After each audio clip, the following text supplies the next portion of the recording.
At the beginning of the 3rd century, the Parthian Empire was engulfed in turmoil. Ongoing wars with the Roman Empire in the west had led to significant military losses, further weakening internal politics and giving rise to numerous regional warlords. It was during this period that Ardashir, an ambitious warlord, emerged. He was the commander of Darabgerd, an important region in the province of Persis. Persis, located in the southeast of the Parthian Empire, was a semi-autonomous and vital province known for its wealth. This region, indispensable to the Parthian Empire, was ruled by Ardashir's brother Shapur, who was king in the central city of Istakhr. Following Shapur's death in 211 or 212, Ardashir declared himself the king of Istakhr. Strengthening his local authority, Ardashir suppressed a rebellion in the Darabgerd region. In 213, a civil war erupted between Parthian king Vologases and his brother Artabanus. This conflict left the empire vulnerable to regional warlords. Even before this war, regional governors, or satraps, already wielded significant autonomy and operated nearly independently of central authority. Seizing the opportunity, Ardashir expanded his dominion by conquering the coastal regions of Persis and the neighboring province of Kirman. He then turned his attention to Isfahan and Arajan, capturing these key regions and extending his rule beyond Persis. Ardashir's rise was perceived as a threat by Artabanus, who declared him an outlaw and prepared a campaign against him. Artabanus sought to organize a regular army, requesting troops from various satrapies within the Parthian Empire. However, due to the empire's feudal structure, many warlords either delayed their response or ignored his summons. Additionally, Artabanus struggled to maintain authority over parts of the empire due to his ongoing conflict with Vologases, which divided his resources and military power. Meanwhile, Ardashir leveraged the wealth of Persis to assemble a strong army and gained the support of local warlords. Confident in his abilities, Ardashir marched against Artabanus.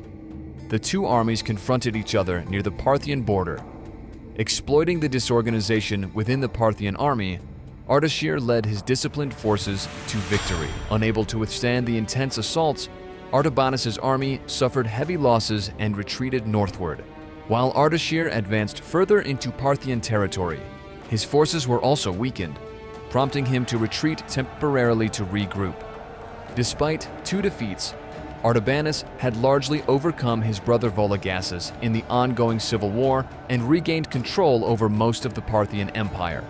However, in 224, Artabanus launched another campaign against Ardashir, who had grown even stronger in the interim. In what became known as the Battle of Hormozdgan, the two armies clashed decisively. Artabanus mustered the full strength of the Parthian army, but Ardashir's experienced cavalry and effective strategies led to his defeat. Artabanus was killed on the battlefield, effectively marking the end of the Parthian Empire. Even after the fall of the Parthian Empire, Ardashir's authority was not immediately accepted across the Iranian plateau. Many local leaders and satraps declared independence or remained loyal to the former Parthian regime. Ardashir had to employ both military and political measures to suppress this resistance. His first campaign targeted the kingdom of Media, where King Madig refused to submit. Ardashir swiftly advanced, defeated Madig, and incorporated Media into the Sasanian Empire. Meanwhile, Vologases, who re-emerged after his brother's death, attempted to maintain control over parts of Mesopotamia. Ardashir launched a campaign against Vologases, suppressing resistance in western Iran and Mesopotamia to bring these regions fully under Sasanian control. Ardashir then turned his focus eastward, annexing the former Parthian satrapies of Gurgan, Sakistan, and Margiana. Leaders loyal to the Parthians either accepted Sasanian sovereignty or paid with their lives. Ardashir declared Ctesiphon, the former capital of the Parthian Empire, as the capital of the Sasanian Empire. Located in the heart of Mesopotamia near the Euphrates and Tigris rivers, Ctesiphon offered significant commercial and logistical advantages. As a key stop along the Silk Road, it was an economic hub linking east and west. Additionally, its proximity to Mesopotamia's fertile agricultural lands made it critical for sustaining the population and supporting the empire's economy. Ardashir sought to build his new empire not only through military victories but also on an ideological foundation. He declared Zoroastrianism the state religion. Priests were granted both religious and political authority, and fire temples were constructed to increase the visibility of symbols.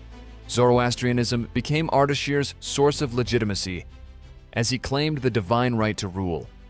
One of the key factors behind the collapse of the Parthian Empire was its loosely organized feudal system. Ardashir understood this weakness well. Many powerful satraps had their own armies and operated like independent kingdoms, undermining central authority. Furthermore, the empire's military was largely controlled by local leaders, complicating the mobilization of forces in large-scale wars. Ardashir restructured the satrap system, transferring much of the local leaders' authority to the central government. From then on, local warlords were directly subordinate to the king and no longer acted autonomously. The growing power of the newly established Sasanian Empire did not go unnoticed by the Roman Empire. Ardashir, having overthrown the Parthian Empire, established a strong central authority and sought to revive the glory of the Achaemenid Empire.